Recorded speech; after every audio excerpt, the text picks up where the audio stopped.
Okay, so have you ever stared down a huge goal? Like finally mastering a new skill or running that marathon you keep thinking about, maybe getting your finances really sorted, and you just feel that weight of, ooh, where do I even start? Or maybe worse, you've thrown yourself into some massive effort full of willpower, right?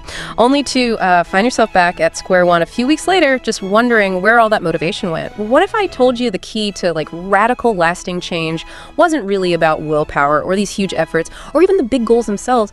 What if it was something tiny? Almost invisible, maybe something you're overlooking every single day. Today, we're doing a deep dive into James Clear's amazing book, Atomic Habits. We're going to unpack the surprising psychological hacks that can make monumental change feel, well, almost effortless.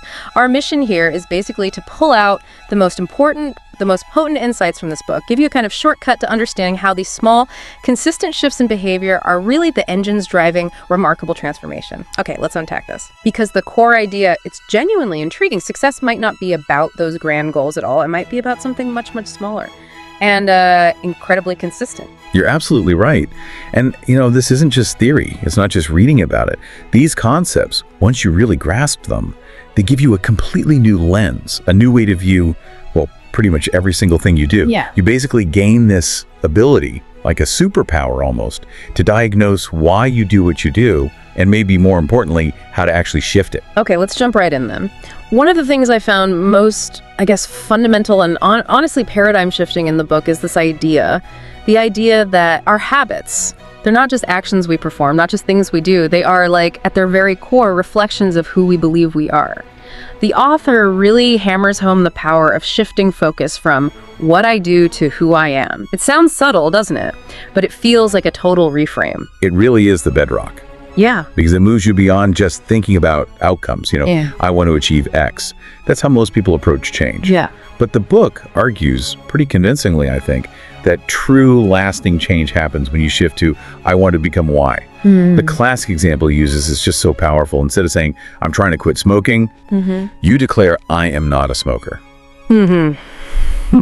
Just think about that for a second. It's not just swapping words, an internal statement, a declaration of a new identity. And here's the key, right? When your actions align with who you believe you are, with that identity, they become so much more automatic. It's less like this constant battle, this drain on willpower. You're not just, ticking off a task. You're actually casting a vote for the person you want to be every single time. Yeah, I can absolutely see how that reframes the whole struggle. But, okay, maybe playing devil's advocate for a second. For someone who has identified as, say, a smoker for years, doesn't that I'm not a smoker feel a bit fake, like an act of self-deception initially? How does the book suggest bridging that gap between the identity you want and your current reality? How do you actually start believing it? That's a great question. And it brings us right back to the atomic part, the power of small actions.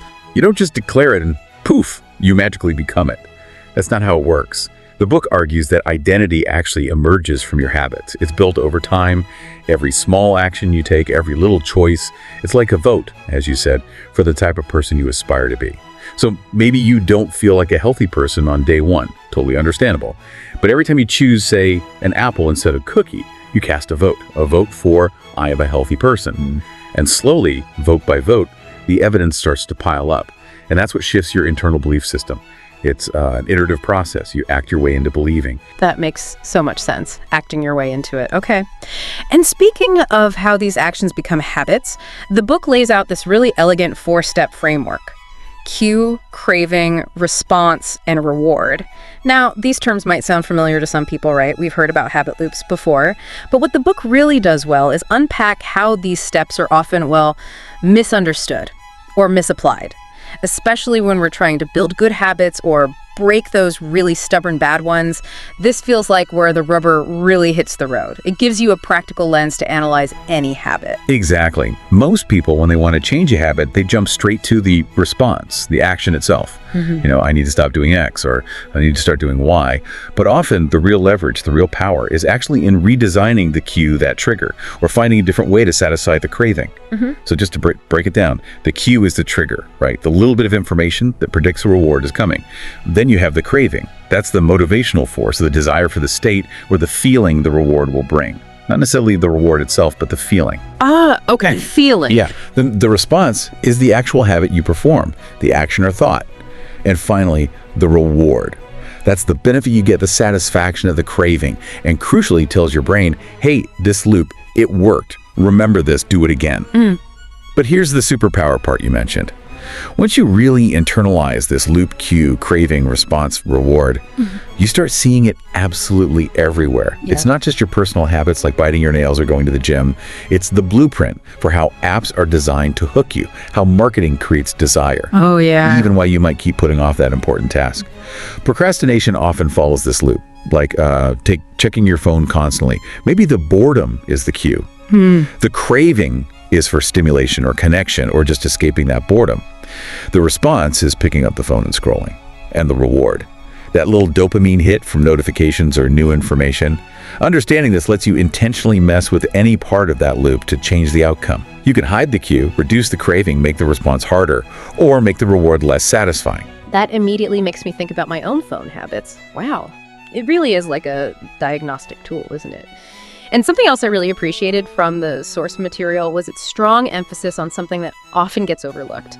This idea that success isn't primarily about setting audacious goals, the big, hairy, audacious goals. Instead, it's about building effective systems. This feels like it really challenges the traditional way many of us approach personal development, where we're constantly fixated on the outcome, the finish line, not the ongoing process. That distinction is absolutely crucial. Yeah. The source material is really clear on this. It basically says, systems create consistency, while goals only provide direction. Think about it. A goal might be, like you said, run a marathon. Okay, great direction. But the system is your actual weekly training schedule, what you eat, how much you sleep, your recovery routine, all those repeatable actions. Without a solid system in place, that goal just remains, well, a wish, an aspiration floating out there. It's the consistency which comes directly from having a well-designed system that ultimately delivers the lasting change. It's far more reliable than just relying on that initial burst of motivation you get from setting a goal. In a way, the system itself almost becomes the goal. Showing up for the system is the win for the day. You're so right. Focusing too much on the goal can actually make you blind to the process, can't it? And maybe even discouraged if you don't see immediate progress towards that huge outcome. And it's those tiny steps within the system, those almost invisible bits of the process, that Clear argues are actually the most powerful. He calls it the 1% improvement rule, which, let's be honest, sounds almost insignificant, doesn't it? 1%. Yet the book really emphasizes that getting just 1% better every single day leads to, frankly, extraordinary transformation over time. He uses that analogy of compound interest, right? Like money in a bank account, but for your life and your habits. What's the sort of hidden power there? Why is such a small increment actually so impactful? The hidden power lies in the exponential nature of compounding. It's easy to dismiss 1%. But it's not just about getting 1% better, it's also crucially about avoiding getting 1% worse. Most people drastically underestimate the long-term impact of these small marginal gains and marginal losses. So that 1% improvement, compounded daily for a year, the math works out to you ending up something like 37 times better than when you started. It's huge. Wow, 37 times. Yeah, but flip that. What if you decay by 1% each day? Maybe skip the workout, eat poorly, slide back just a tiny bit. Compounded daily, that basically takes you down almost to zero. So it's not just about the big heroic efforts. It's about the consistent daily vigilance, those tiny choices, the little votes, especially on the days you don't feel like it. That's what prevents you from sliding backward. And that's exactly why the system is so critical. It automates those tiny votes for progress and makes sure they keep happening. And, to make these daily improvements really practical, really actionable, the source offers great strategies. Yeah. Like habit stacking. Yes, habit stacking. It's such a brilliant, simple way to weave new behaviors into your existing routines. The basic idea is you attach a new habit you want to form onto one you already do consistently without thinking. So, for example, if you want to start meditating, maybe just for a minute to begin with, you might decide, after I pour my morning coffee, that's the existing habit, I will meditate for 1 minute, that's the new habit. The existing habit, making coffee, becomes the automatic cue for the new habit, meditating. It kind of removes the decision-making burden, removes the need for tons of willpower. The new behavior just becomes a natural extension of what you're already doing. I remember trying that. I wanted to read more, and I just started putting the book I wanted to read right next to my coffee cup the night before, and suddenly I was reading a few pages every morning. It felt almost like magic, just linking it to that existing coffee habit. But what if someone struggles to find an obvious existing habit? Or maybe the habit they pick isn't quite as consistent as they thought? Or what about using this for breaking bad habits? Are there common pitfalls with habit stacking? Oh, absolutely. Common mistakes happen. Probably the biggest one is trying to stack too much too soon. Like, after my coffee, I'll meditate for 20 minutes, do 50 push-ups, and journal for 10 minutes. That's usually too big a leap. Right, starting too big. Exactly. Keep it small, make it easy, like the book says. Another mistake is picking an existing habit that isn't actually rock solid. If you only drink coffee some mornings, it's not a reliable cue. The existing habit needs to be truly automatic, non-negotiable. And for breaking bad habits, you essentially reverse the principles. You want to make the cue for the bad habit invisible, or at least less obvious. Make the craving feel unattractive. Make the response difficult or inconvenient. And make the reward unsatisfying. So for example, if you want to cut down on mindless social media scrolling, maybe make the app icons hard to find on your phone, bury them in a folder on the last screen. That's making the cue less visible. Turn off all notifications that reduces the craving triggered by those little red bubbles. Or leave your phone in another room when you're trying to focus. That makes the response much more difficult.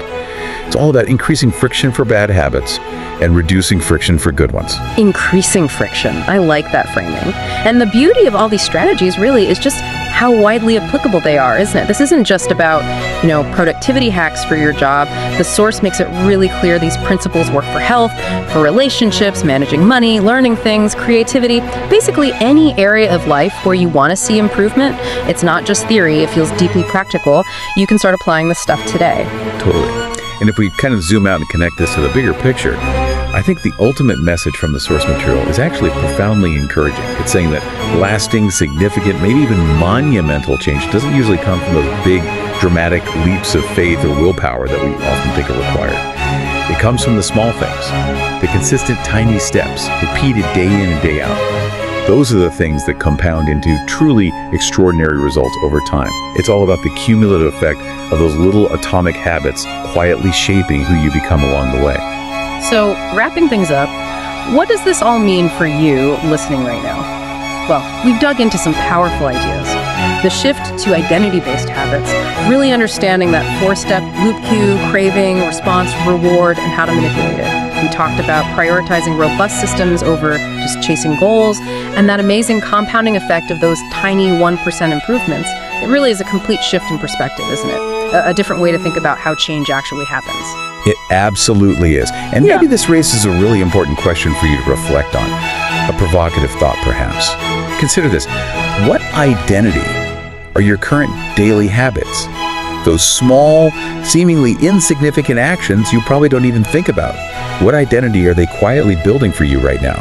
Think about how the person you are becoming, shaped by these daily atomic habits, might actually be far more profound, far more important than any single goal you've ever set for yourself. That's a powerful question. What identity are your habits building? So maybe think about that today. What's one small, consistent step you could take, maybe even right now, that aligns with the identity you genuinely aspire to embody, the person you truly want to become? Just one small thing.